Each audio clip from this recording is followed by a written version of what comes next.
Hey ninjas, you'd be surprised how much music is being labeled 432, and there's great reason behind the history of the frequency tuning and its current movement. But what exactly considers music to be 432 Hz?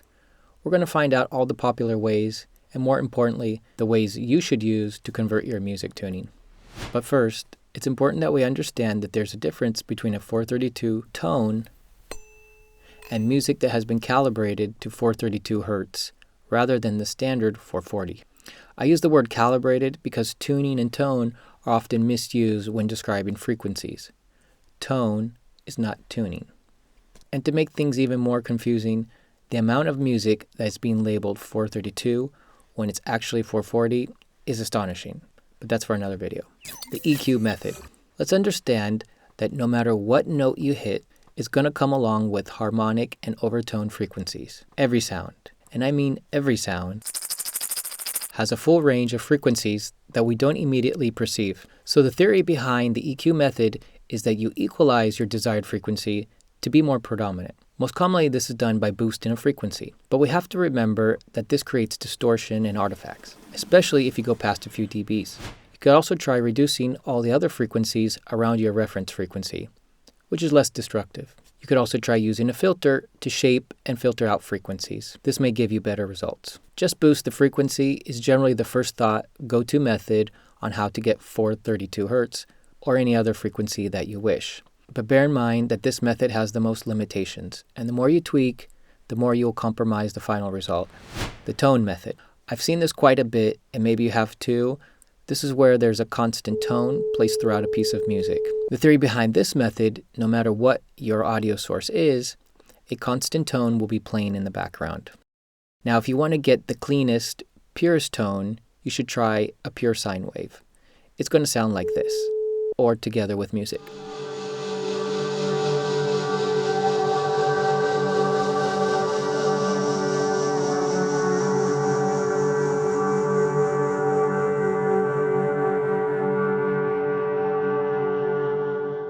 Now, if you want something that's more natural sounding and more moving, you should use something like a Tibetan bowl sound. Bear in mind that this would introduce more overtones and harmonics. So I ask, do these methods qualify standard tuning of 440 music to be labeled as 432 just from an EQ boost or added tone in the background?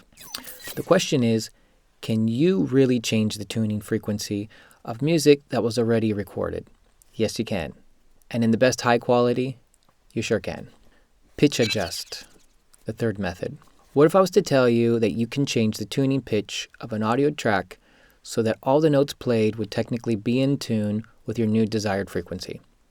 By using a pitch adjust or pitch shifter, we can change the pitch of an audio track. Keep in mind that this changes the tempo, key, and audio length. So we want to use the warp feature to maintain tempo and song length. So the only thing we're actually changing or adjusting is the pitch.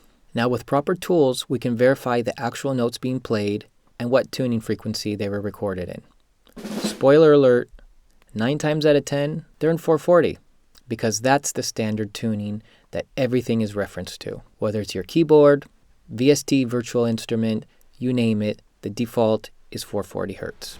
Okay, so you think everything is at 440, so that's it. I'm safe. That doesn't guarantee that all the sounds you play are actually going to be in key, unless you're checking it. Spoiler number 2. I wouldn't say many, but frequently I find presets and sounds out of tune when they're supposed to be locked to 440. But how are you going to know if you're not checking? We have delegated tuning as a task for the computers, and we trust it way too much.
So the first two methods, EQ and added tone, can really help emphasize your desired frequency.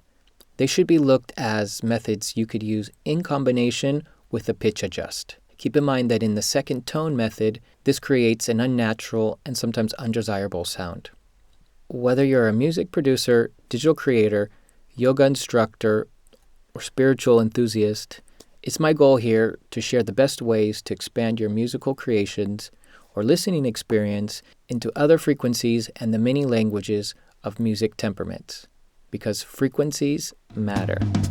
This is the part of the video I'd like to hear from you. Do you 432? Do you 440? What's been your findings? Drop a line in the comments.